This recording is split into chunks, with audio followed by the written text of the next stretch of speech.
So recently I scored this RTX 3060 for $125. I also paid another $25 for the case. My husband's at work. And got this ROG Strix Z370 motherboard. So I just left the motherboard in there. You got a free motherboard? And there's a CPU cooler on that too, so I have a feeling there's a CPU on Cyberpunk. An i5-8400 in the stock Intel cooler completely free. You can do with it what you please. After finishing the last video, I started hunting for the best processor I can find for the Z370 board. Anything between an i5-9600 and an i9-9900K. 2 weeks later. This is exactly why I prefer the AM4 platform. CPUs are a dime a dozen. It was actually a nightmare trying to find the CPU for the motherboard. People want $200 for an i9-9900K and $100 plus for an i5-9600 on Marketplace. I can get a 12600K for $100. There is absolutely no way I'm paying these prices. I sent a ton of messages offering around $50 and nothing. I was about to resort to buying a 9600 on eBay for $80. And then finally, I found someone who had an i5-9600K listed for $100. I offered $50 and the seller accepted. All good with it? Yeah, it was my first CPU, and I always thought like, oh, the K must be better. I didn't know how to overclock when I was younger, but now I have an 11th gen, and I'm actually overclocking it. Oh yeah. But yeah, I've never overclocked it. Okay, yeah, no worries. I'm not too worried about it. I love keeping boxes, but yeah, cool. So I put this on YouTube. Are you okay with being on YouTube? Sure, yeah. Awesome, I appreciate it. So my channel is FPS for Less, if you're curious. It'll be on there probably in the next video. Cool. I was gonna ask. Sorry for pulling you out so far. Oh, it's all I have good. like RAM. I have other parts that I don't have like posted. Oh, really? I might be posting it up soon if you're interested. I could probably get in contact with you. And yeah, just let me know. Other kind of parts. I just have like a stack of parts. I have like foldable PCs just laying around. Oh, do you? Because I'm like working too much on it. Yeah, no worries. Just send me a message. Let me know. Cool. All right, man. All right, cool. Have a good one. Appreciate it. After getting back home, I started reflecting on this build a bit and realized it's going to be just another $300 build, and there's no way I could do that again for my next video. And if I spend more, it'll never beat out the 2080 in performance. So I decided to use the 8400 that came with the motherboard. If I just use all the parts I have, I could get it completed for around $250 instead. So that's the new plan. So first was the RAM. It took a little bit of time with the RAM price increase. How's it going? Very much appreciate it. Yep. These ones, right? The white ones. Yep. Oh, losing money for you. Oh, get back here. Perfect. Yes. And there's nothing wrong with them? No, there shouldn't be. Perfect. When I took them out, everything was working perfectly. Yeah. Well, I very much appreciate it. So I'm putting this on YouTube. You want me to blur you out? It's up to you. Yeah, sure. Yeah. I saw you make the comment about your hair. I was like, oh, maybe he doesn't want to be on YouTube. Yeah, it's always a mess. Yeah, no worries. Well, cool. I very much appreciate it. Yeah. All right. Have a good one. Have a good day. But we ended up scoring a set of Corsair Dominator Platinum 32 gig 3600 mega transfer CL18 for $40. Next, the power supply. I found someone selling a Corsair 650 watt for $30. The seller also mentioned they're selling an AIO. I told him I'm working on a $250 build and it's probably not in the budget. He offered it to me for $10, so I couldn't resist. I'll use it for something. Yeah, put the kids in the backyard. You can freely go to the right of the front door. Now this pickup was a bit strange. The seller was only able to meet me between 7 and 8 a.m. However, right before I arrived, he sent me a message telling me to go around the side of his house to pick up the items, as he couldn't be bothered with getting out of bed. Now this was a bit sketchy. I was in the city of Tacoma, which has the highest crime rate in the state, and I don't want anyone getting the wrong idea as I go into someone's backyard in the early morning. But the power supply and AIO were here, so we left the money and went on our way. Right, we're good. And the final piece I needed was a SSD. Same story as before. It's an absolute pain trying to find a 500 gig for $20. I decided to reach out to the seller who I purchased the last one from, as it seemed like he was pulling them from older machines. And sure enough, he came through. Apparently he has a surplus of 500 gig SSDs, and he sold me another one for $20. It's great to see. Yeah. Great to see you again. Yeah, good to see you. Yeah. I have Samsung and another model. Is that Chinese? Which one would you like? Oh, it doesn't matter. It's Whatever. just getting thrown in a bill. It'll work. Okay. Perfect. Sounds good. Cool, appreciate it. Thank you very much. Let me ask you, what are the most parts you need or want mostly? Honestly, it completely changes. So it all depends on whatever budget build I'm doing. And I have so many different type of memory sticks. Yeah. Whatever you need, I have. Not everything is listed. Yeah. Because I'm busy most of the time, I have no time to list everything. But I have brand new memory stick if you need for PC, for desktop, and laptop as well. Oh, do you? Yeah, definitely. 32 gig. Do you have DDR5 RAM or just DDR4? Because I saw you had a 32 pack of DDR4. Yes, I have 32, and I believe I have DDR5. Okay, well if you do, just send me a picture or something. Is this for desktop or laptop? Desktop. Desktop. Yeah. I will double check and shoot you a message. Okay, cool. Appreciate it. Yeah. Have a good luck, one. my friend.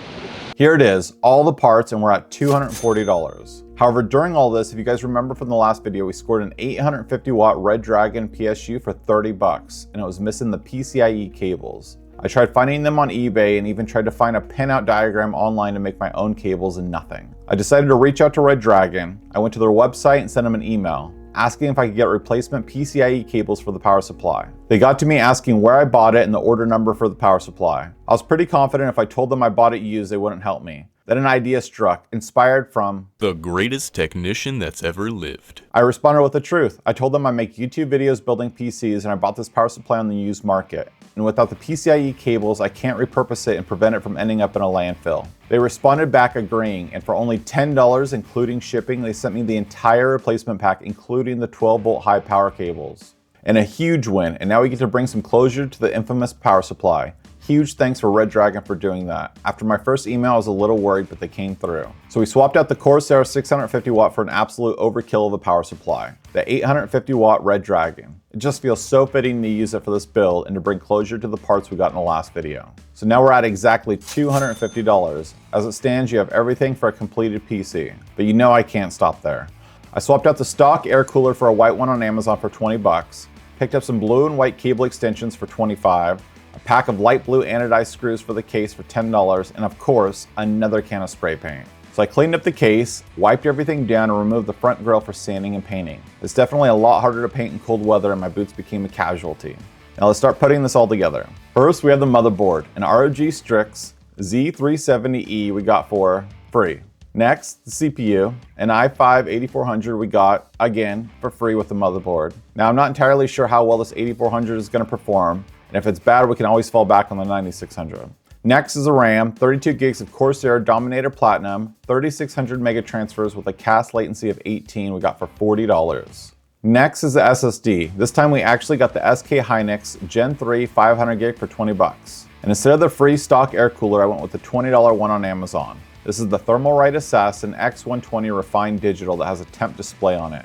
Again, this is completely optional. The computer would run just fine with the stock cooler. Now for the case. I picked up this Fantex case for $25 from the same lady I got the 3060 from, including the CPU, motherboard, and air cooler.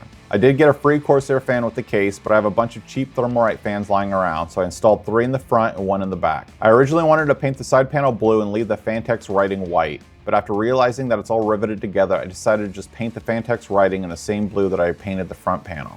Next, we install the motherboard into the case. Now for the power supply. In the last video, we picked it up for $30, and now after having to spend another $10 on replacement cables, we're up to 40 bucks. And now for the GPU, an RTX 3060 we picked up on Facebook Marketplace for $125. Before I do any cable managing, let's see if this thing even fires up. Yeah, turning the switch on will help. Oh, look at that. There's some power. All right. And it's on. Okay, that's a good sign. Let's see if we get anything. Don't mind the lack of cable management. Haven't got there yet. We're just seeing if it boots up. And it's not booting up. Let's give it a minute. Do we have any codes? Uh-oh, we got some lights going on. What's going on here? Oh, I can't even. Oh, it turned off. Nova, you're in the way. Okay, still not firing it up. Oh, the light's back on again. Are we plugged in? Nova, you're in the way. Uh-oh. What is happening? It's on. Do we have our monitors plugged in? Oh no. Oh no. Why are you not turning on? Let's see, what does that light say? I can't read it. Probably something related to video. Shit. The RAM's not on either. What the hell? Oh, look at that.